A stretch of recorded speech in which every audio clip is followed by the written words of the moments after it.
બકવાસ માણસો છે, જરાય દયા જેવું છે જ નહીં ને. શું થયું? કેમ કાચિંડાની જેમ લાલ થઈને આવી? હોશિયારી માર લીધી તમે તમારી. એ તો રિયા ભાભીને પગે ફ્રેક્ચર થઈ ગયું. શું વાત કરે છે? તમને શું થયું? અરે ફ્રેક્ચર એમનો થયું ને દુઃખ જ મને. પગે ફ્રેક્ચર થયું છે, હૃદય નહીં. અરે એ જ થયું બધું. નાટકો પૂરા થઈ ગયા તમારા.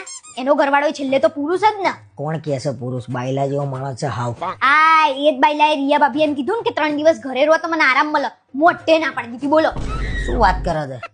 હાવ નક્કામો માણસ. આટલું રૂપાળું આટલું સારું બૈરું મળ્યું છે ને તો એને કદર નહીં. પૈસામાં જીવ છે માણસ ને. બોલ. અરે જવા દે ને કે તું જા નોકરી. બેઠો છે એનો કોણ? પડોશી. પડોશી હજી જીવો છે. પહેલો હગો એટલે પડોશી. હું કરે એમની મદદ. આપણે કઈ કરવાનું નહીં. હું મરી જતી તો મરી જાય. આપણે શું? એટલે આવા શબ્દો અત્યારે ના બોલાય. એને ફ્રેક્ચર થયું છે પગે. તું એક કામ કર, હું જઈ આવું છું. એમને ખબર. ક્યાંય જવાનું નહીં તમારે. મારું મગજ ના ફેરવો. જાઓ અહીંયાથી યાર. હા જઈ આવું. ક્યાં જાવ છો? ક્યાંય જવાનું નહીં. અહીંયા ને અહીંયા બેહી રહો તમે ઘરમાં.